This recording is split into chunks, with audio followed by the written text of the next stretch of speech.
भले ही उपशम, क्षय और क्षयोपशम इनकी 10 करणों में गिनती नहीं होती है, फिर भी प्रयोजन के साथ संगति होने से हम इनकी चर्चा कर रहे हैं। गत कक्षा में उपशम क्या चीज़ होती है, क्षय क्या चीज़ होती है, क्षयोपशम क्या चीज़ होती है, उदय क्या चीज़ होती है, मतलब पंच भावों को लेकर के जो थोड़ी बहुत चर्चा हुई थी, आज उससे थोड़ा एक कदम आगे बढ़ना है। उपशम और क्षय तो अपन ने अच्छे से समझ ले लिया था, आज क्षयोपशम को समझना है। उसको समझेंगे, फिर कल से अपन उत्कर्षण, अपकर्षण और संक्रमण को देख लेंगे। ओके, कल तक के टॉपिक में कुछ भी प्रश्न हो तो आप अभी पूछ सकते हैं।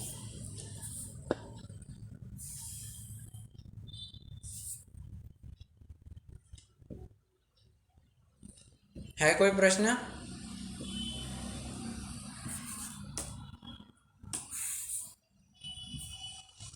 ठीक, चलिए। कल कहाँ तक आए थे? कल अपन ने प्रशस्त उपशम की चर्चा की हुई थी, ठीक है। आज हमें अप्रशस्त उपशम की चर्चा करनी है। बस आगे बढ़ने से पहले कोई बिना देखे प्रशस्त उपशम क्या होता है ये बता सकता है?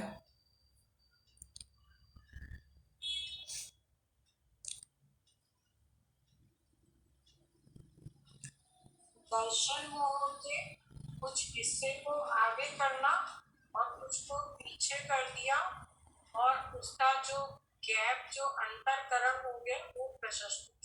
बराबर।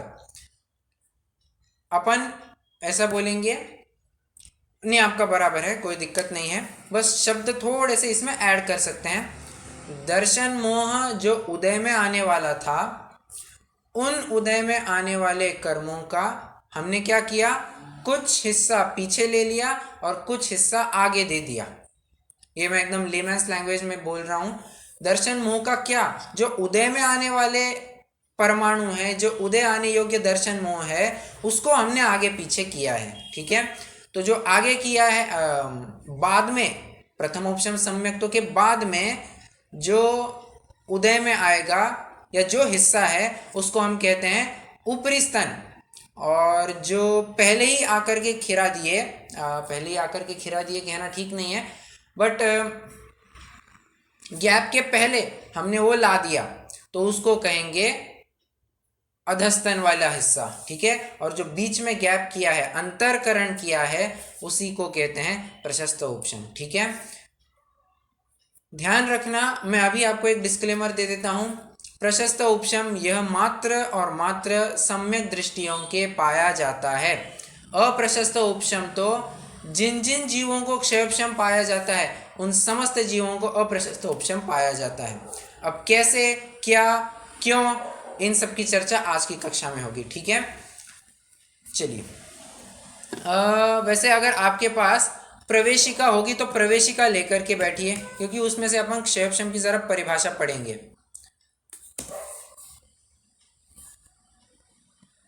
फटाफट थोड़ा प्रवेशिका ले लीजिए।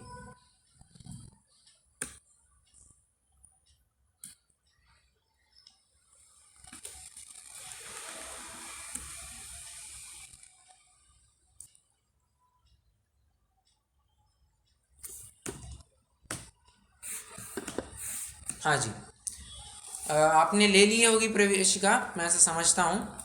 उसमें क्वेश्चन नंबर 269, क्वेश्चन नंबर 269 लेंगे, क्षयोपशम किसे कहते हैं, ठीक है।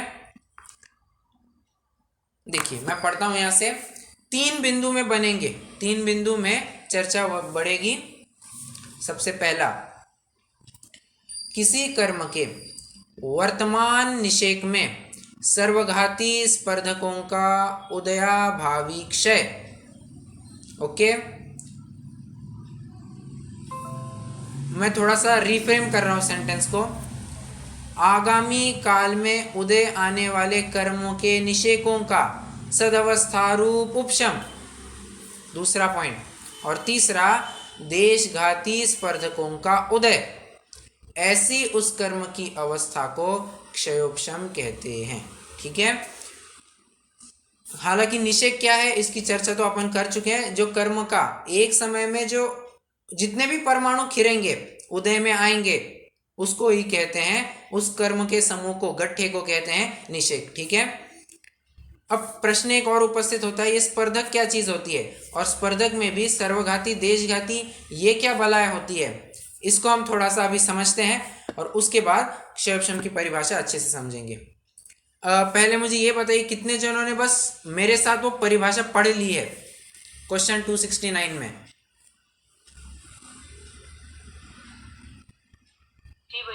पढ़ लिया? Okay okay. अभी अपन देखते हैं स्पर्धक क्या चीज होती है। देखिए नीचे ही प्रश्न 271 देखिए, स्पर्धक किसे कहते हैं? अनेक प्रकार की अनुभाग शक्ति से युक्त कार्बन वर्गणाओं के समूह को स्पर्धक कहते हैं। अब एक और प्रश्न उपस्थित हुआ, ठीक है ये तो समझ लिया, बट जिसके बेसिस पे आप परिभाषा बता रहे हैं, ऐसी वर्गणा क्या चीज होती है? तो देखिए प्रश्न 272, वर्गों के समूह को वर्गणा कहते हैं। अब इसमें एक और प्रश्न उपस्थित होता है, जिसके आधार से आप वर्गणा की परिभाषा बता रहे हैं, ऐसे वर्ग क्या चीज होते हैं? तो वर्ग के लिए परिभाषा बताते हैं, समान अविभाग प्रतिच्छेदों के धारक प्रत्येक कर्म परमाणु को वर्ग कहते हैं। क्या कहा?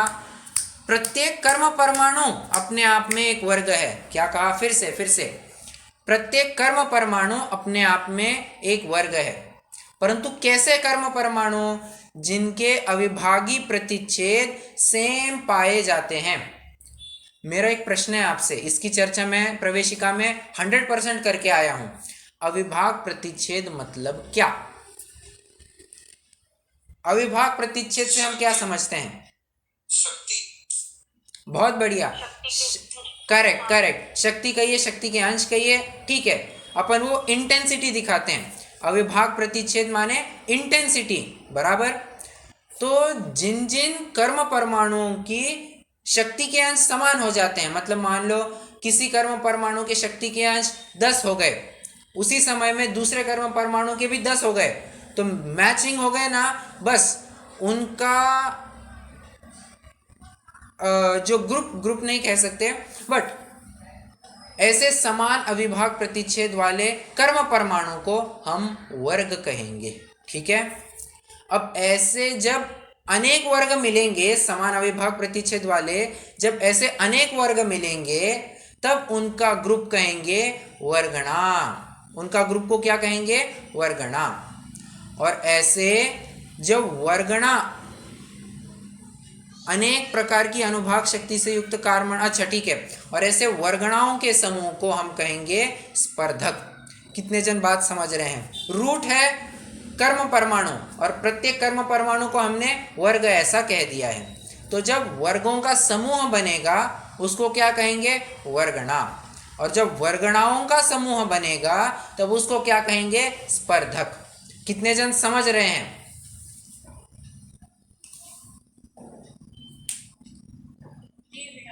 ओके। अब देखिए ये जो स्पर्धक होते हैं ना, स्पर्धक मतलब सिंपल सी बात है, ये कार्बन, अच्छा वर्गणा में भी कौन सी वर्गणा लेना? आहार वर्गणा नहीं लेना, कार्बन वर्गणा लेना। ठीक है। यहां पर क्योंकि स्पेसिफिकली स्पर्धक में कार्बन वर्गणा की बात करी गई है। ओके, तो कार्बन वर्गणा मतलब ही कर्म, अपन जनरल अंडरस्टैंडिंग के लिए समझ रहे हैं। ठीक है। अब देखिए ये जो स्पर्धक होते हैं ना, ये स्पर्धक दो प्रकार के होते हैं। ये चार्ट बनेगा, इसका चार्ट मैं आपको बताता हूँ कैसे बनेगा। मैंने शायद बनाया हुआ भी है मेरे पास।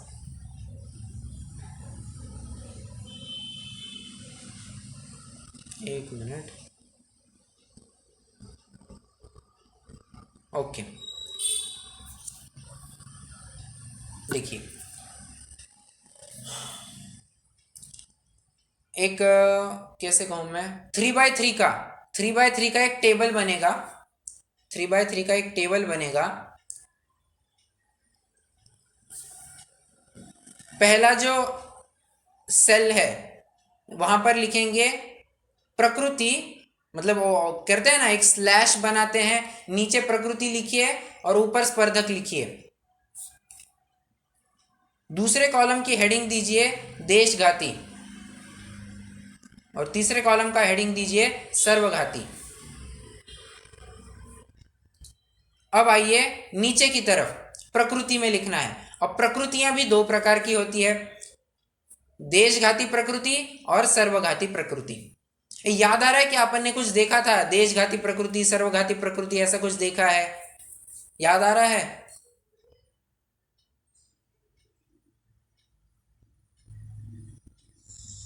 देखा तो है। सिर्फ एक जन को याद आ रहा है।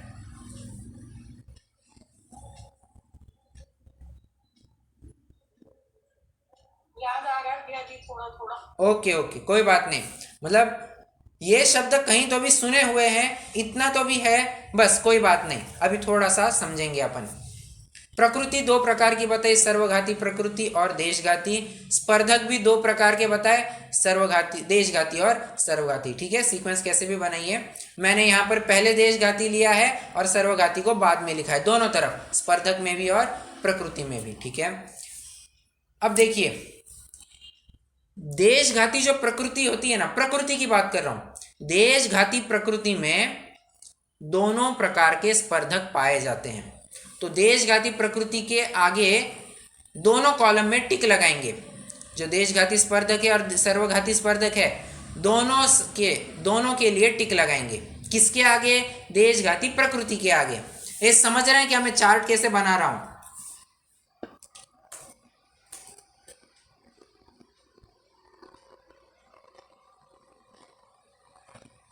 नहीं समझ में आ रहा है तो बताइए, मैं फिर से बताता हूं।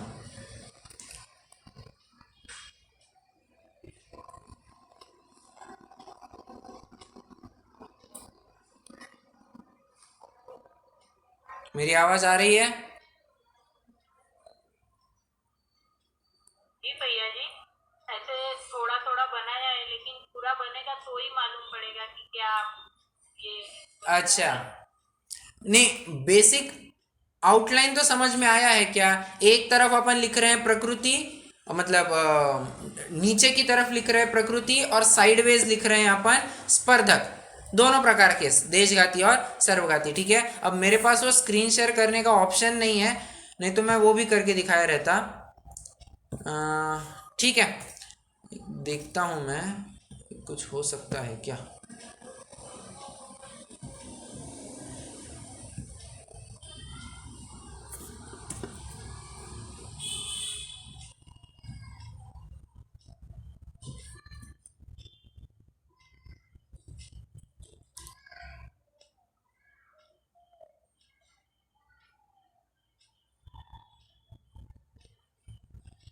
एक मिनट, हाँ।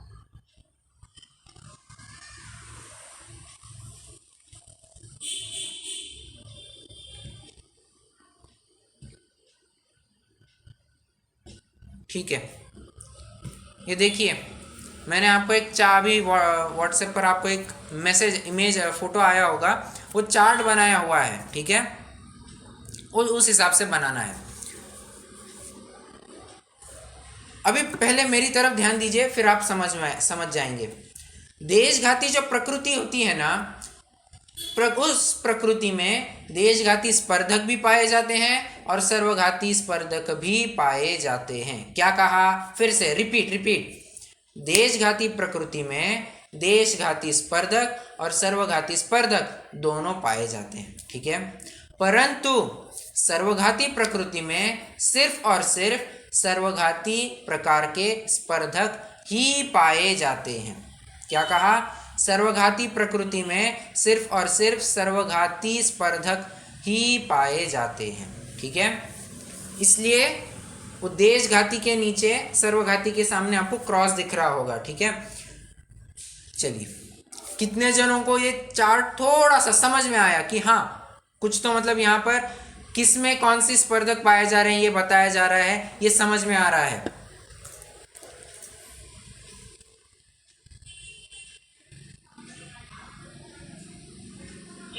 ओके, ठीक है, चलिए, अभी मैं क्या टॉपिक लेने वाला था? हाँ, अपन यहाँ तक आए थे, स्पर्धक की बात कर रहे थे। ठीक है, तो देखिए, अपन तो वैसे क्षयपशम की चर्चा कर रहे थे। एक उदाहरण लेता हूं, उदाहरण के माध्यम से मैं क्षयपशम की परिभाषा घटित करता हूं।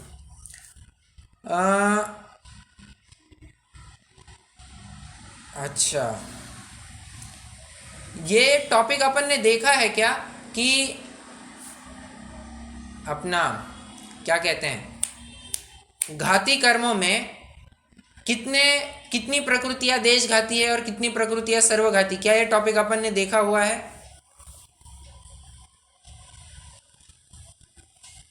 देखा हुआ होना चाहिए। यस सर, देखा है सर। बहुत याद ओके नहीं है। Okay okay. 25 या 21 ऐसा कुछ है। क्या कहा? केवल 21 ऐसा कुछ है क्या? हाँ, 26 और 21, यस करेक्ट, राइट, उतनी फिगर आती है। तो अभी मतलब सबको एक जनरल अंडरस्टैंडिंग है सर्वघाती और देशघाती प्रकृति के बारे में, ठीक है। अभी मेरा प्रश्न है छोटा सा, आप उत्तर दीजिए। ज्ञानावरण में कितनी प्रकृतियां देशघाती है और कितनी प्रकृतियां सर्वघाती है? नाम भी गिनाइए। केवल ज्ञानावरण सर्वघाती। ओके, बाकी सब देशघाती। परफेक्ट, बहुत बढ़िया। केवल ज्ञानावरण ये सर्वघाती प्रकृति है, और बचे हुए जो चार है कौन से? मति ज्ञानावरण, श्रुति ज्ञानावरण, अवधि ज्ञानावरण और मनपर्य ज्ञानावरण। ओके, ये चार देशघाती प्रकृतियां हैं। तो अब मेरा प्रश्न है, चार्ट को रेफर करते हुए आप बताइए, केवल ज्ञानावरण में कौन से प्रकार के स्पर्धक पाए जाएंगे? सर्वघाती स्पर्धक पाए जाएंगे। देशघाती पाए जाएंगे क्या? तो कहेंगे नहीं पाए जाएंगे, ठीक है, क्योंकि वो सर्वघाती प्रकृति है। अच्छा, जो बचे हुए चार प्रकृतियां हैं उनमें क्या सिर्फ देशघाती ही प्रकृतियां पाए जाए, स्पर्धक पाए जाएंगे? तो कह रहे हैं ना, उसमें देशघाती के साथ साथ सर्वघाती स्पर्धक भी पाए जाएंगे। ओके, एक बात ध्यान रखना, आप चाहे तो एक स्पेशल नोट करके लिख सकते हैं या एक अलग कलर के पेन में भी लिख सकते हैं, आपको जैसे अच्छा लगे। क्षयोपशम सिर्फ और सिर्फ देशघाती प्रकृतियों में ही होता है। क्या कहा? क्षयोपशम सिर्फ और सिर्फ देशघाती प्रकृतियों में ही होता है, सर्वघाती प्रकृतियों में कभी भी क्षयोपशम नहीं होता। सर्वघाती प्रकृतियों का, ठीक है, अभी ज्यादा डिटेल में नहीं जाता हूं मैं, बस इतना एक स्टेटमेंट समझ लीजिए, ठीक है। अब मैं उदाहरण देने वाला था। उदाहरण खड़ा कीजिए अवधि ज्ञानावरण का, ठीक है। मेरा प्रश्न है, सभी जन जवाब दे सकते हैं, क्या हमें अभी अवधि ज्ञान है? प्रश्न है, क्या हमें वर्तमान में अवधि ज्ञान या मनपर्य ज्ञान है? नहीं है। क्यों नहीं है?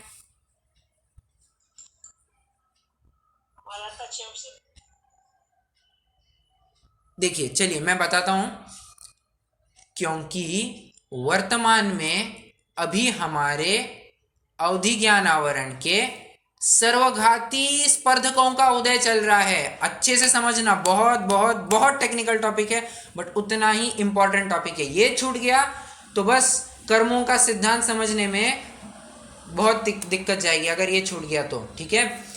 देखिए, देशघाती प्रकृति है, वो अच्छा चलिए, अवधि ज्ञान को अपन थोड़ा बाद में डील करते हैं, पहले अपन अपने मति ज्ञान और श्रुति ज्ञान आवरण के ऊपर घटित करते हैं। हमें 6 ढाला का ज्ञान है, बराबर 6 ढाला का अभी अभी पढ़ करके आए, उस संबंधी अपन को ज्ञान है, तो वो ज्ञान मति ज्ञान श्रुति ज्ञान में जाएगा, बराबर। सभी जन इससे सहमत है? ओके, अब हमें तत्वार्थ सूत्र का ज्ञान नहीं है। एग्जाम्पल है, 6 ढाला का ज्ञान हो गया, तत्वार्थ सूत्र का ज्ञान हमें नहीं है, ठीक है।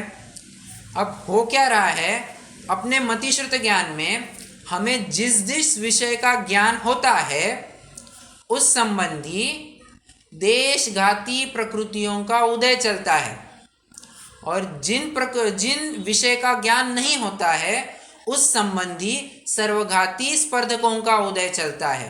ध्यान से समझना।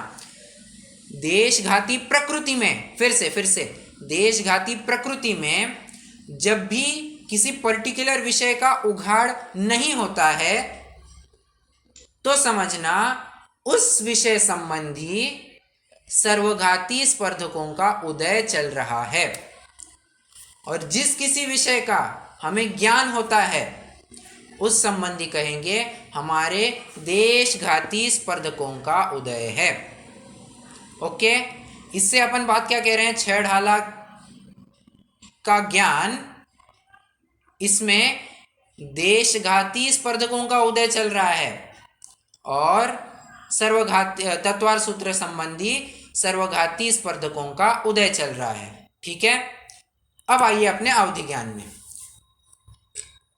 तो अवधि ज्ञान, अभी हमें अब बताइए हमें अवधि ज्ञान क्यों नहीं है? सर्वघातियों का प्रकृतियों का उदय, फिर से सर्वघाती प्रकृतियों का उदय होने से सर्वघाती स्पर्धकों का उदय। डॉक्टर साहब फिक्स कीजिए। हाँ, सर्वघाती प्रकृति कहना है या स्पर्धक कहना है? स्पर्धक।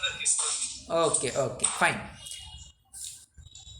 उस संबंधी वर्तमान की बात कर रहा हूं, वर्तमान में सर्वघाती स्पर्धकों का उदय चल रहा है। ठीक है, अच्छा मान लीजिए भविष्य काल में हमको अगर अवधि ज्ञान प्रकट हो जाए, एग्जाम्पल है, हमको अवधि ज्ञान प्रकट हो जाए, तब उस समय में हमारी अवधि ज्ञानावरण की क्या स्थिति होगी?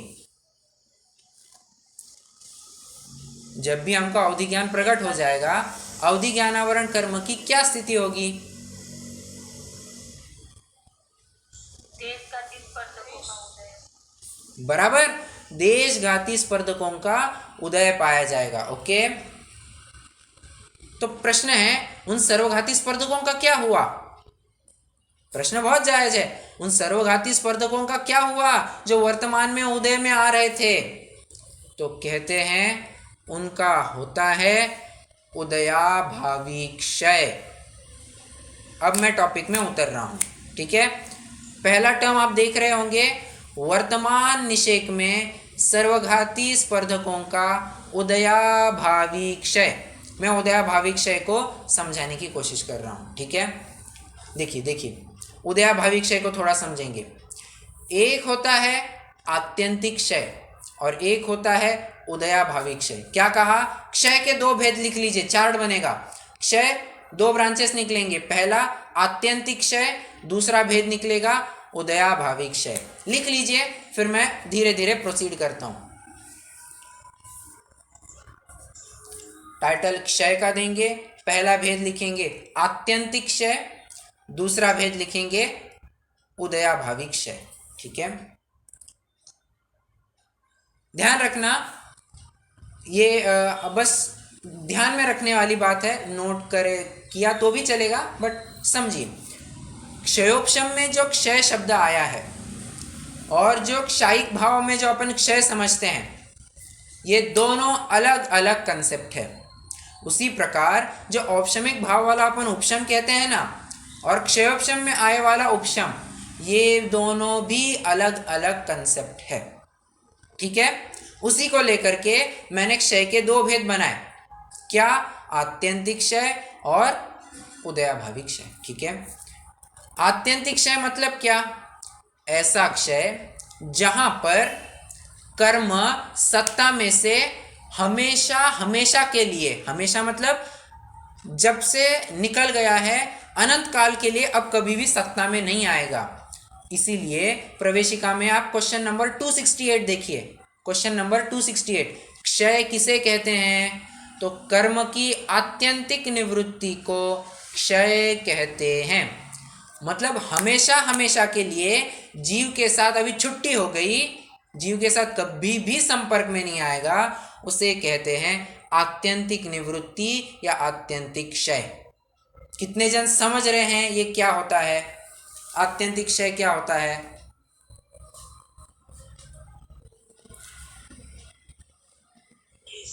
ओके, अब आते हैं उदयाभावी क्षय में। ठीक है, देखिए उदयाभावी क्षय में क्या होता है, उदय में नहीं आना। देखिए देखिए क्षय, ये अपन आत्यंतिक क्षय में क्या होता है, तब भी उदय में नहीं आता, और उदयाभावी क्षय में भी क्या है, तब भी उदय में नहीं आता। परंतु फर्क क्या है, फर्क इतना पड़ता है, आत्यंतिक क्षय में वो सत्ता में से ही हट गया है। समझिए समझिए अच्छे से समझिए, आत्यंतिक क्षय में वो अब हमेशा हमेशा के लिए सत्ता में से ही हट गया है। परंतु ये उदयाभावी क्षय ऐसा कंसेप्ट है जहां पर सत्ता में तो पड़ा रहता है, बस उदय रूप नहीं आता है, उसको कहते हैं उदयाभावी क्षय। 1 मिनट, हाँ बस 1 मिनट बने रहिए।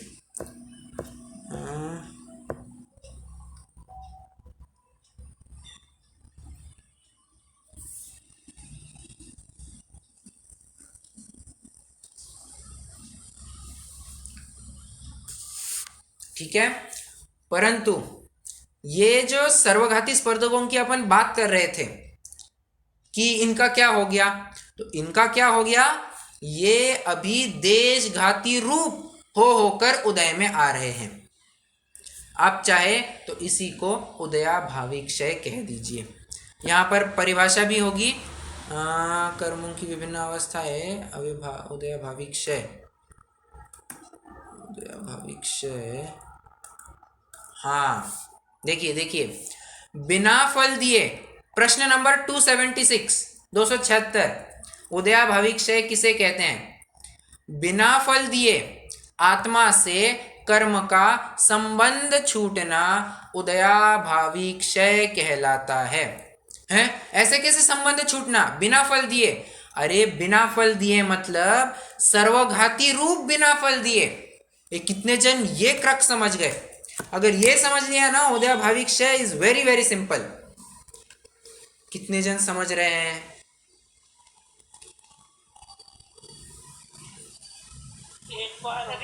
फिर से रिपीट करते हैं, कोई दिक्कत नहीं। परिभाषा एक बार पढ़ते हैं, फिर मैं एक्सप्लेन करता हूं। बिना फल दिए आत्मा से कर्म का संबंध छूटना उदयाभावी क्षय कहलाता है। अब बिना फल दिए मतलब क्या समझना, फल दिया ही मतलब उदय में ही नहीं आया क्या, अरे बाबा बिना फल दिए मतलब बिना सर्वघाती रूप फल दिए, उसको कह रहे हैं बिना फल दिए। ठीक है, वो अभी तक क्या हो रहा था, हमें एक पर्टिकुलर विषय संबंधी सर्वघाती स्पर्धकों का उदय चल रहा था, उस संबंधी अज्ञान था, हमको सर्वघाती स्पर्धकों का उदय चल रहा था। अब क्या हुआ, वे सर्वघाती स्पर्धक हमको मान लीजिए तत्वार सूत्र का ज्ञान होने लग गया। ठीक है, तो उन सर्वघाती स्पर्धकों का क्या होगा, जिनकी वजह से अपन को ज्ञान नहीं हो रहा था, तो वे देशघाती रूप हो होकर उदय में आएंगे, मतलब ही वे सर्वघाती रूप फल नहीं दे रहे हैं, इसी को कहते हैं उदयाभावी क्षय। कितने जन समझ गए मैं क्या कहना चाह रहा हूं, तो कैसे भी समझा सकते हैं, उदय का अभाव होना ही उदयभावी क्षय, करेक्ट। उदय का अभाव होना सो उपशम में भी पाया जाता है, उदय का अभाव होना ये क्षय में भी पाया जाता है, परंतु उदयाभावी क्षय ये अपने आप में एक विशिष्ट टर्म है जिसको उसी पर्सपेक्टिव में समझना चाहिए। एक्चुअली ये जो शब्द को मैं मतलब एनालाइज करके बोल रहा था, उदय का अभाव उदयभावी क्षय, लगता वैसा ही है, सुनिए सुनिए, मैं भी पहले वैसे ही समझता था, फ्रैंकली स्पीकिंग मुझे भी वैसे ही लगता था, उदय में नहीं आना और बस हो गया, वो उदयाभावी क्षय कहलाता है। अरे बट उदयाभावी क्षय ये अपने आप में एक स्पेशल टर्म है। कैसी स्पेशल टर्म है, बिना फल दिए, बिना फल देना मतलब देखिए देखिए देखिए देखिए, फल देना मतलब क्या, उदय में आना। ओके, यहां तक क्लियर है। अब उदय में नहीं आना मतलब उदय का अभाव होना, ठीक है, उदय में नहीं आना मतलब उदय का अभाव होना, ठीक है, परंतु किस रूप, क्षय, ये क्षय की बात कर रहे हैं, क्षय मतलब कौन सा क्षय? अरे वो सर्वघाती स्पर्धकों की तरफ से ये बात कर रहे हैं, ठीक है। सर्वघाती स्पर्धकों को यहाँ पर मुख्य करना, ठीक है। अब आइए अपने क्षयोपशम की परिभाषा में। क्षयोपशम की परिभाषा में क्या कह रहे हैं? वर्तमान निषेक में एक सेकंड सर्वघाती का स्पर्धकों का क्षय होता है और उसी समय साइमल्टेनियसली देशघाती का उदय होता है। क्षय नहीं कह रहा हूं मैं, ध्यान से समझना, क्षय नहीं कह रहा हूं, उदयाभावी क्षय कह रहा हूं। नहीं, सर्वघाती का तो फल नहीं देता है पर देशघाती के रूप में टर्न होता है। बराबर ओके सर, बराबर, करेक्ट करेक्ट। वो देशघाती रूप होकर उदय में आता है, ठीक है। स्वमुख से उदय में नहीं आ रहा है। जो देखिए मैं एक लास्ट टाइम बताता हूं, बिना फल दिए मतलब क्या? बिना सर्वघाती रूप फल दिए अपने मुख से उदय में नहीं आ रहा है, देशघाती रूप होकर उदय में आ रहा है। ओके, चलिए अब आइए क्षयोपशम की परिभाषा में पहले टर्म को फिर से एनालाइज करते हैं।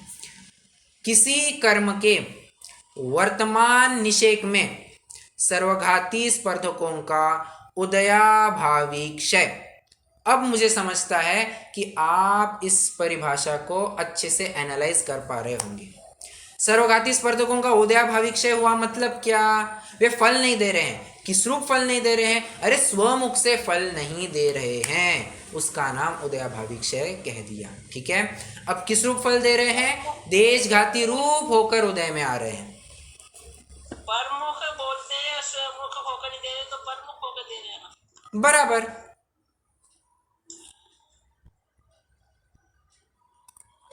ठीक है। अब हमने एक चीज और बताया कि जो देशघाती है वो दोनों रूप हो सकते हैं। क्या देशघाती? क्या प्रकृति या स्पर्धक? स्पर्धक की जो बात की थी उसमें आपने बताया वो देशघाती भी हो सकते हैं और सर्वघाती भी हो सकते हैं। ध्यान से चार्ट आप फिर से एक बार देखिए। मैं देशघाती प्रकृति की बात किया हूं। देशघाती प्रकृति में देशघाती स्पर्धक और सर्वघाती स्पर्धक पाए जाते हैं।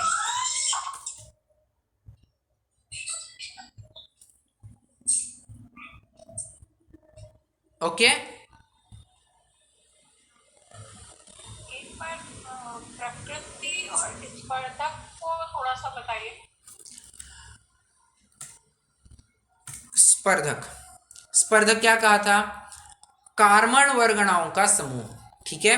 अब प्रकृति की परिभाषा देखनी है, एक मिनट आई जाइए अपना, कहाँ क्वेश्चन कहाँ है? प्रकृति प्रकृति प्रकृति प्रकृति मतलब एक प्रकार का कर्म का नेचर बताया जा रहा है। देखिए क्वेश्चन नंबर है 141, पेज नंबर 28, जैन सिद्धांत प्रवेशिका। प्रकृतिबंध मतलब क्या? मोहादि जनक तथा ज्ञानादि घातक उस स्वभाव वाले कार्बन पुद्गल स्कंदों का आत्मा से संबंध होना प्रकृति बंध कहलाता है, ठीक है। यूं समझ के चलिए, प्रकृति की जो फलदान शक्ति है हम उसको स्पर्धक के माध्यम से देख सकते हैं। वो किस रूप से फल दे रहा है? देशघाती रूप से फल दे रहा है या सर्वघाती रूप से फल दे रहा है? ये हम स्पर्धकों के माध्यम से देखते हैं। पर्टिकुलर प्रकृति की व्यक्तिकरण, उसका फल हम स्पर्धकों के माध्यम से एनालाइज करते हैं। ओके,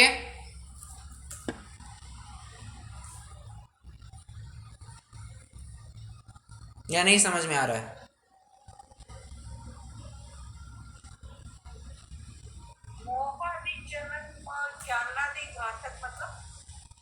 अरे मोह को उत्पन्न करने वाला मतलब मोहनीय कर्म, ज्ञानादि घातक, ज्ञान को घातने वाला, ऐसा ज्ञानावरण, उस स्वभाव वाले। अब देखिए अपने अनंत गुण अपना स्वभाव है, ठीक है। उन अनंत गुणों को किसी ना अनंत गुण में से कुछ गुण का तो हमेशा ही स्वभाव रूप परिणमन चलते हैं, उनकी बात नहीं कर रहे हैं। जिनका विकारी परिणमन चल रहा है उनके संबंध में कैसे कहूं मैं,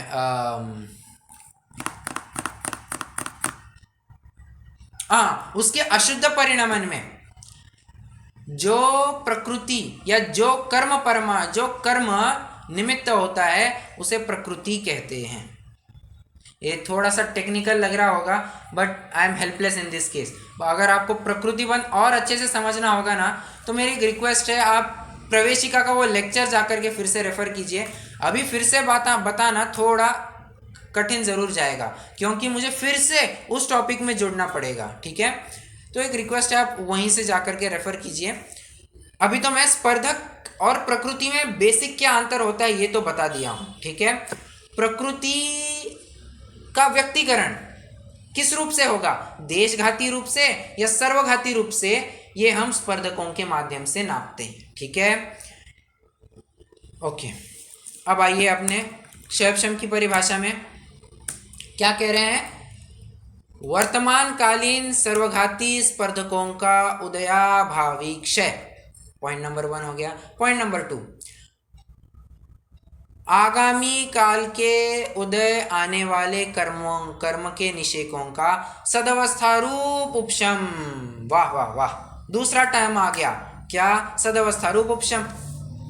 क्या कहा, दूसरा टर्म आ गया सदवस्थारूप उपशम।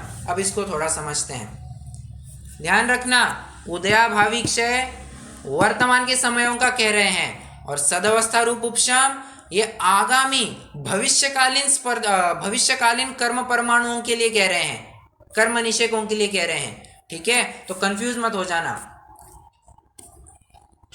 देखिए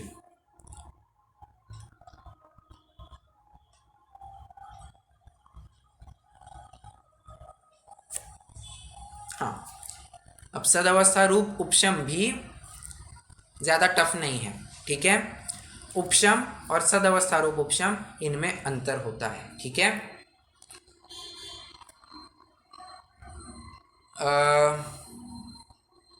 सदवस्था रूप उपशम का ही दूसरा नाम होता है अप्रशस्त उपशम, ठीक है। तो जो मैंने पहला वाक्य बताया था ना, क्या प्रशस्त उपशम सिर्फ सम्यक दृष्टियों के होता है, अप्रशस्त उपशम किसी के भी पाया जाता है, किसी के भी मतलब जिसको भी क्षयक्षमिक भाव पाया जाता है उसको सदवस्थारूप उपशम होता ही होता है। ये आप समझ करके लेना, ठीक है।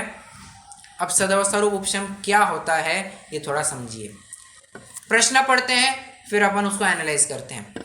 देखिए क्वेश्चन नंबर 267, सदवस्थारूप उपशम किसे कहते हैं, वर्तमान अवस्था को छोड़कर आगामी काल में उदय आने वाले कर्मों का सत्ता में रहना सदवस्थारूप उपशम है। देखिए मान के चलिए 1 to 100 ये अपन ने टाइम सीरीज पे प्लॉट किया हुआ है। हालांकि ये मैं फिर से बता दे रहा हूँ, मैं प्रवेशिका में बताया था, ये जो टाइम सीरीज का जब भी एग्जाम्पल दिया जाएगा ये बस समझने के पर्पज से दिया जाता है क्योंकि एक हाइपोथेटिकल सिचुएशन है। समय का ना कभी स्टार्टिंग होता है ना एंड होता है। ये अंडरस्टैंडिंग पर्पज के लिए मैंने 1 to 100 ऐसा टाइम सीरीज पे प्लॉट करके दिखाया है, ठीक है। इमेजिन कीजिए एक टाइम सीरीज है 1 to 100, एक मतलब क्या कहूँ अभी 1 पॉइंट रिप्रेजेंट्स 1 समय, ऐसा आप समझ सकते हैं। तो पहला दूसरा तीसरा ऐसे 100 समय तक की गिनती की हुई है। अब हुआ क्या, कोई कर्म परमाणु 25 समय बाद या फिर 30 समय के बाद उदय में आने वाले थे। क्या कहा, 30 समय बाद उदय में आने वाले थे। ध्यान रखना ये 30 समय बाद डेफिनेटली उदयावली के बाहर वाले हैं, ठीक है। उदयावली के बाहर वाले हैं, अंदर वाले नहीं, ओके। तो वो जो 30 समय के बाद आने वाले कर्म परमाणु है ना, हमने क्या कर दिया, उस टाइम पर वे उदय में न आए, सत्ता में ही बने रहे, ऐसी कुछ व्यवस्था कर दी। क्या कहा, फिर से मैं आपको प्रश्नों के माध्यम से उत्तर बुलवाता हूं। जो कर्म परमाणु है वे कब उदय में आने वाले थे, उनका शेड्यूल टाइम क्या था, बताइए। उनका शेड्यूल टाइम क्या था, कितने समय के बाद या पहले, बराबर 30 समय के बाद वे उदय में आने वाले थे। अब अपन ने क्या किया, वो जो उदय में आने वाले थे ना, उनको उदय में न ला करके सत्ता में ही बनाए रखा, उदय आने ही नहीं दिया। ध्यान रखना, अभी हम पॉइंट 1 पर खड़े हैं, पहले समय पर खड़े हैं। हमको 30वें समय का व्यवस्थापन करना है। 30वें समय के बाद जो कुछ भी कर्म परमाणु है उनका व्यवस्थापन करना है। क्यों? उसके बीच में अपन को थोड़ा सा स्पेयर टाइम चाहिए। तो क्या कर दिया हमने, स्पेयर टाइम, अच्छा छोड़िए, स्पेयर टाइम को छोड़ दिए, बाजू में कर दीजिए। क्या किया हमने, वो तब उस समय में उदय में न आए। क्या कहा, 30वें समय के बाद वे उदय में न आए, इसलिए एक हमने व्यवस्था करके रख दी, और उस व्यवस्था का नाम है सद अवस्थारूप उपशम। अब देखिए, नॉर्मल उपशम में क्या होता है, कर्म परमाणु या फिर कर्म प्रकृति दबी रहती है, सत्ता में पड़ी रहती है, परंतु उसका उदय नहीं होता। ठीक है, यहां पर भी, यहां पर हुआ क्या है, उदय में आने वाले थे कर्म, बस हमने उनको सत्ता में ही बनाए रखा।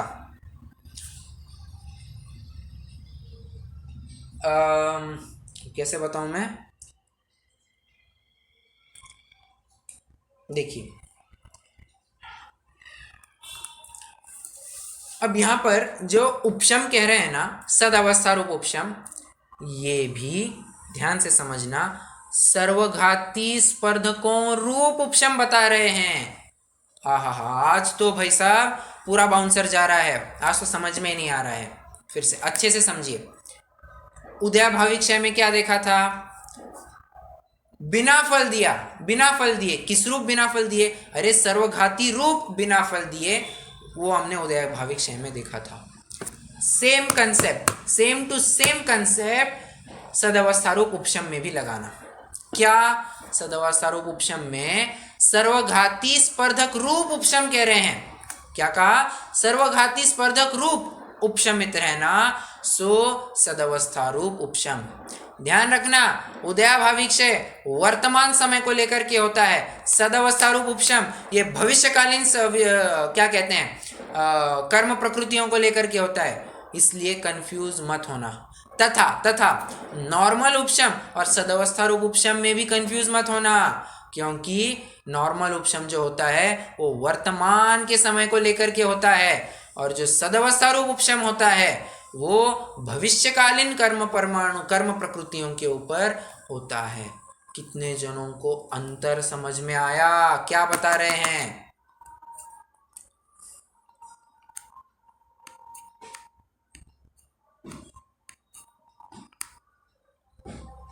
ये जो आपके सर्वघाती प्रगतियों क्या चेंज होता है क्या? नहीं, सिंपली उपशम होगा। उपशम भी कि हाँ, उनका सदवस्था रूप उपशम होगा, बराबर, चेंज कुछ नहीं होगा यहाँ पर। में नहीं बदलेंगे, राइट, होगा देशघाती रूप उदय में आएंगे, और ऐसे ही उसमें हो रहा है उदय भविष्य में, करेक्ट। बस अभाव कर रहे हैं, मतलब बस फर्क इतना है, उदयाभावी क्षय वर्तमान समय को लेकर के है, सदवस्था रूप उपशम भविष्यकालीन समय को लेकर के। ये डिफरेंस यही है इसमें, बाकी टर्मिनोलॉजी अलग करती है, भविष्य के लिए अलग और वर्तमान के लिए अलग। बराबर, ठीक है। चलिए, 2 टर्म्स एनालाइज कर लिए, भविष्यकालीन कर्म के निषेकों का सदवस्था रूप उपशम, दूसरा टर्म भी एनालाइज हो गया। अब तीसरा टर्म तो बहुत आसान है, देशघाती स्पर्धकों का उदय। मैं जो आपको कल कह रहा था ना कि क्षयोपशम में थोड़ा क्षय, थोड़ा उपशम और थोड़ा उदय, ये ऐसे कैसे कहा, ये इस परिभाषा, ये इस मुद्दे को लेकर के मैंने कहा, थोड़ा क्षय, थोड़ा उपशम और थोड़ा उदय, तीनों बातें यहाँ पर पाई जाती हैं। ठीक है, अल्टीमेटली ये जो तीनों चीजें आपने बताई, वो देशघाती में ही उपशम हो रहा है ना फाइनली। देशघाती में उपशम नहीं, ये जो आपने बताया है ना, सर्वघाती का देशघाती में हो गया, हाँ हाँ वर्तमान में भी और भविष्य में भी देशघाती का वर्तमान में हो गया, और फाइनली जो उदय हो रहा है वो भी देशघाती का नहीं हो रहा है। तो अल्टीमेटली सर्वघाती प्रकृति सब टर्न इनटू देशघाती प्रकृति, यही बात हुई ना। देखिए ज़रूरी नहीं है। अच्छा, एक अच्छा पॉइंट है, अच्छा पॉइंट है। ज़रूरी नहीं है कि देशघाती रूप उदय में आए ही आए, बस वैसे ही पड़े रह सकते हैं, वैसे ही पड़े भी रह सकते हैं। कोई ज़रूरी नहीं है कि देशघाती रूप होकर ही उदय में आए। उनकी उनकी इंटेंसिटी कम हो गई है इसमें, ये समझ में आ रहा है मुझे। इंटेंसिटी तो ज़रूर कम हो गई है, परंतु तीव्रता है, सुनिए सुनिए, परंतु वो सर्वघाती जो स्पर्धक है, जरूरी नहीं है कि देशघाती रूप होकर उदय में आए ही आए, बस वे पड़े भी रह सकते हैं वैसे ही, कोई ऐसी बात नहीं है। उनकी तीव्रता कम हो गई है ना इसकी वजह से, क्षयक्षम से, तो वो फल देने में मतलब उसी हाँ, हिसाब से रहेगा। वैसे कहिए, मतलब उतना उघाड़ पाया जाने लग गया। मतलब जैसे अवधि ज्ञान में अपन ने देखा था, अवधि ज्ञान कुछ ही नहीं हो रहा था, बट जैसे ही उसके सर्वघाती स्पर्धकों का उदय हट गया और देशघाती स्पर्धकों का उदय चालू हो गया, तो हमने क्या, तो हमको अवधि ज्ञान होने लग गया और थोड़ा उघाड़ पाया जाने लग गया। उस उघाड़ ही का नाम क्षयोपशम है। ठीक है, बस आज के लिए इतना ही। कुछ प्रश्न हो तो पूछ सकते हैं, क्योंकि मुझे ही थोड़ा डर लग रहा है, आपको समझ में आ रहा है या नहीं आ रहा है? नहीं, ये बहुत वेरी वेरी, इसको समझने के लिए बहुत पापड़ बेलने पड़ते हैं, इतना आसान नहीं है ये। बराबर जितनी बराबर, बार भी पढ़ोगे इट्स डिफिकल्ट टास्क। करेक्ट, वो समझना थोड़ा मुश्किल ही है। मैं एक मिनट थोड़ा कुछ और देखता हूँ, कुछ और ऐसा कंटेंट मिला तो अच्छा रहेगा। हाँ हाँ हाँ हाँ।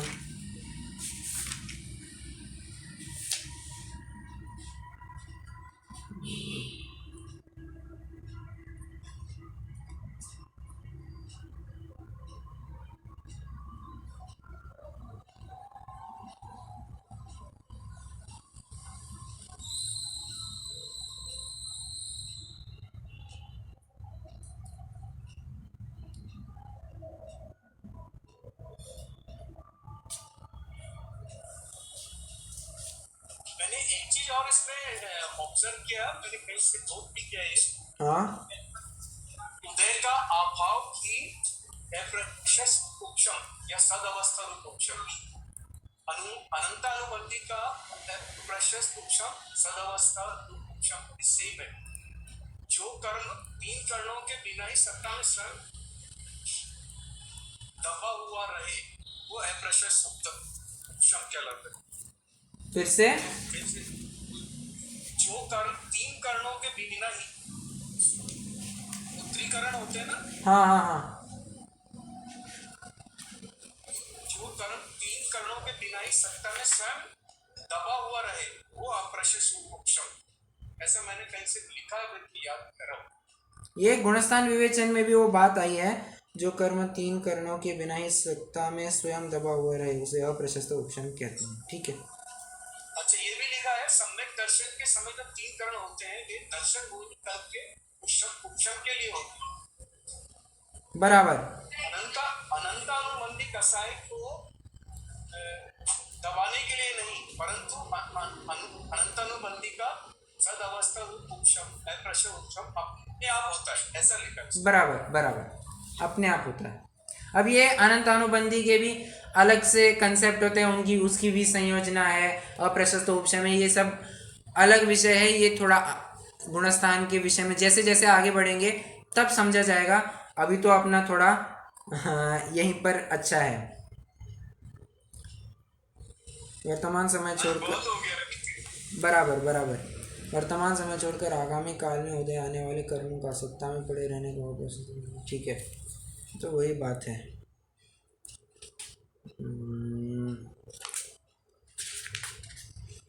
एक मिनट, हाँ बस एक मिनट।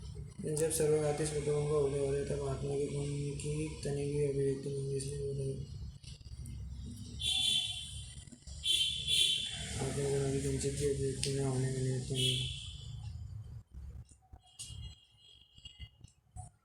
सर्वघाती स्पर्धक अनंत होकर अर्थात उदय के एक समय पूर्व देशघाती स्पर्धक में परिणत होगा।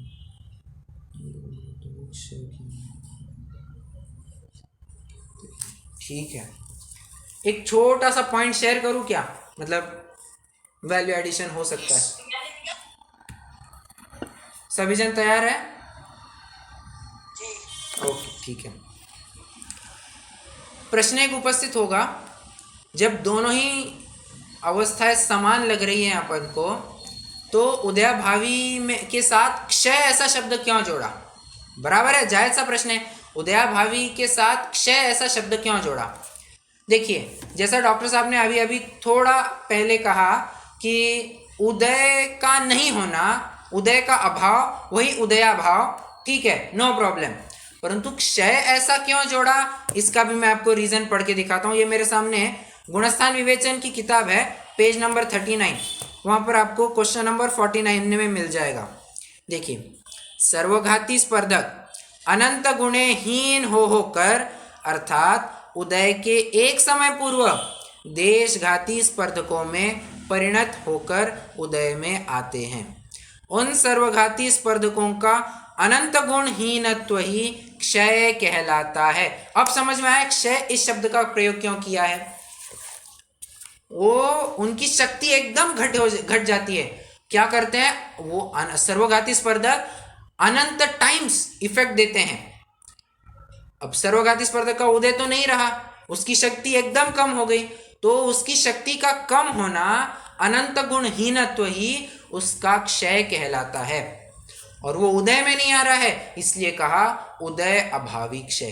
कितने जनों को ये रीजन समझ में आ रहा है कि क्यों बताया ऐसा उदय अभावी क्षय?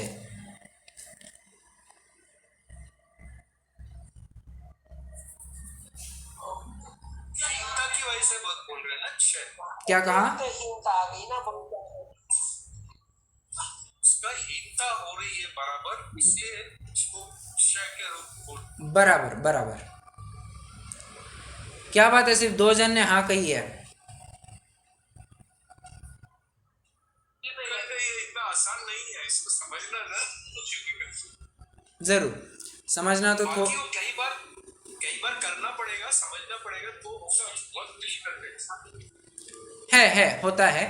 बट एक बात आपको मैं बता दूं, क्षयोपशम की परिभाषा जब भी समझनी है ना, अपने दिमाग में मति ज्ञान या अवधि ज्ञान ये इसका उदाहरण सामने खड़ा कर देना और फिर उसमें घटित करना चालू कर देना।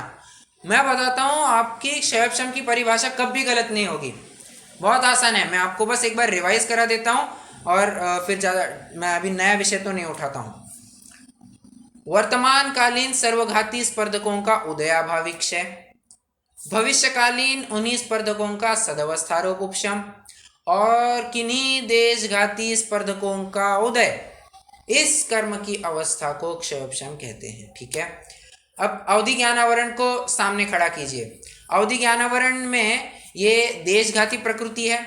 देशघाती प्रकृति होने के नाते इसमें 2 प्रकार के स्पर्धक पाए जा रहे हैं, देशघाती स्पर्धक और सर्वघाती स्पर्धक। ओके, वर्तमान में अभी हमें सर्वघाती स्पर्धकों का उदय चल रहा है, इसलिए किंचित भी हमको उघाड़ नहीं पाया जा रहा है। ठीक है, ध्यान रखना, जहां पर भी सर्वघाती स्पर्धकों का उदय आ जाएगा, पर्टिकुलर में उदय शब्द का प्रयोग कर रहा हूं, जहां पर भी सर्वघाती स्पर्धकों का उदय आ जाता है, उस एरिया का सेंसेशन पूरा खत्म हो जाता है। सेंसेशन क्या कहे, बट वहां पर थोड़ा भी उघाड़ नहीं पाया जाता है। क्षयोपशम वहां पर बिल्कुल नहीं होता है। ठीक है, इसलिए क्षयोपशम के लिए सर्वघाती स्पर्धकों का उदयाभावी क्षय होना चाहिए। ठीक है, फिर बाद में उन्हीं का सदवस्था रूप उपशम। पहले क्या किया, उनकी शक्ति कम की। अब शक्ति कम की, उसके बाद में क्या हुआ, वो चाह रहे थे थोड़े देर बाद उदय में आए, परंतु हमने क्या किया, वो थोड़े देर बाद भी उदय में न आए, इसलिए उनको सत्ता में ही बनाए रखा। ये हो गया उनका सदवस्थारूप उपशम। और किसी न किसी स्पर्धक को उदय में आना था, और देशघाती स्पर्धक कुछ दिक्कत नहीं करता है, तो देशघाती स्पर्धकों का उदय, ये हो गई क्षयोपशम की परिभाषा। अवधि ज्ञान संबंधी सर्वघाती स्पर्धकों का उदयाभावी क्षय भी हो गया, सदवस्था रूप उपशम भी हो गया, और उसके जो देशघाती प्रकृतियां थी उस संबंधी उदय चालू हो गया, अतएव हमको अवधि ज्ञान होने लग गया।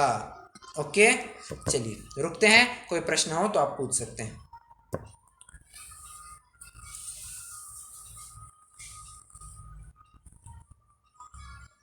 क्लासेस आ नहीं रही ना यूट्यूब पर? नहीं आ रही है, मैंने कल की कक्षा भी अपलोड कर दी हुई है। नहीं, कहाँ पे है? इसमें तो नहीं आई ना हमारे। अरे ग्रुप पर नहीं डाली है, यूट्यूब पर तो अपलोड हो गई है ना। आप यूट्यूब पर चैनल सर्च कीजिए, आपको मिल जाएगा, या फिर अगर सब्सक्राइब किया होगा तो आपको नोटिफिकेशन आ जाना चाहिए।